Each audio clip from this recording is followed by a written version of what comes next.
വയനാട് ഉരുൾപൊട്ടൽ ദുരന്തത്തിൽ ഉറ്റബന്ധുക്കളും കിടപ്പാടവും നഷ്ടപ്പെട്ടവർക്കുള്ള സമഗ്ര പാക്കേജ് പ്രകാരം സഹായം വിതരണം ചെയ്യാൻ സർക്കാരിന് മുന്നിൽ കടമ്പകൾ നിരവധി.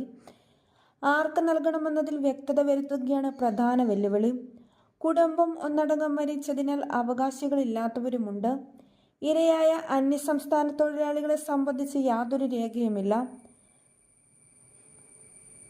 വയനാട് ജില്ലാ കളക്ടറേറ്റിൽ രജിസ്ട്രേഷൻ നടപടികൾ ആരംഭിച്ചിട്ടുണ്ട്.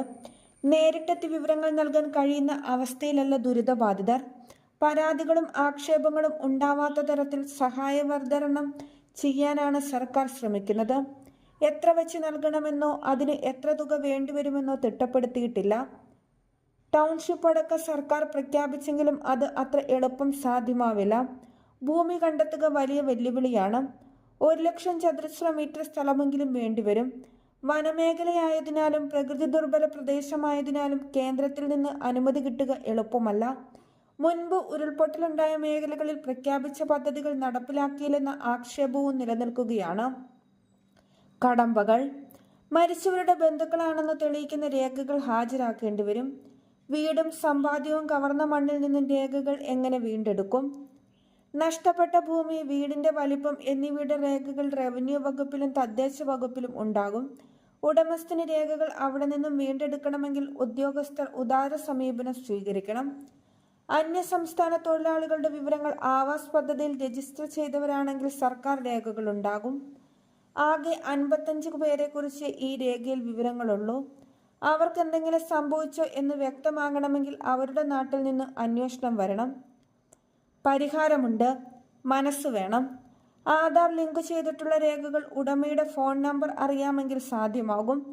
റവന്യൂ വകുപ്പിൽ ആധാർ അധിഷ്ഠിത തണ്ടപ്പേര് പദ്ധതി നടപ്പിലാക്കിയെങ്കിലും ഉടമയുടെ വിലാസം പരിശോധിച്ച് രേഖകൾ കണ്ടെടുത്താനാകും. രേഖകൾ നഷ്ടമായവർക്ക് അദാലത്തുകൾ നടത്തി പരിഹാരമുണ്ടാക്കാം. കാണാതായവരുടെ പട്ടിക തയ്യാറാക്കുന്നത് പ്രധാന ദൗത്യമാണ്.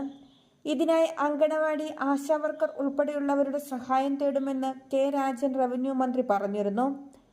പുനരധിവാസത്തിന് സമഗ്ര പാക്കേജ് നടപ്പിലാക്കും. ലോകമൊട്ടാകെ നിന്ന് സഹായം എത്തുന്നുണ്ട്. ഭൂമി, വീട്, അടിസ്ഥാന സൗകര്യങ്ങൾ എത്രയും വേഗത്തിൽ കണ്ടെത്തുമെന്ന് ധനമന്ത്രി KN ബാലഗോപാലും പറഞ്ഞിരുന്നു.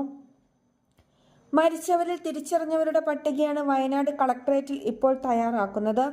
തിരിച്ചറിയാത്തവരുടെ പട്ടിക തയ്യാറാക്കാൻ യുദ്ധകാലാടിസ്ഥാനത്തിൽ DNA ടെസ്റ്റ് നടത്തും. ഇവരുടെ ആശ്രിതർക്ക് നഷ്ടപരിഹാരവും വൈകില്ലെന്ന് OR കേളു പറഞ്ഞിരുന്നു.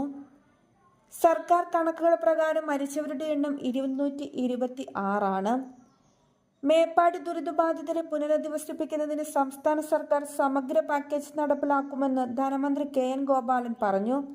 ചൂരൽമലയിലെ ദുരന്തബാധിത പ്രദേശങ്ങൾ സന്ദർശിച്ച ശേഷം മാധ്യമങ്ങളോട് സംസാരിക്കുകയായിരുന്നു മന്ത്രി.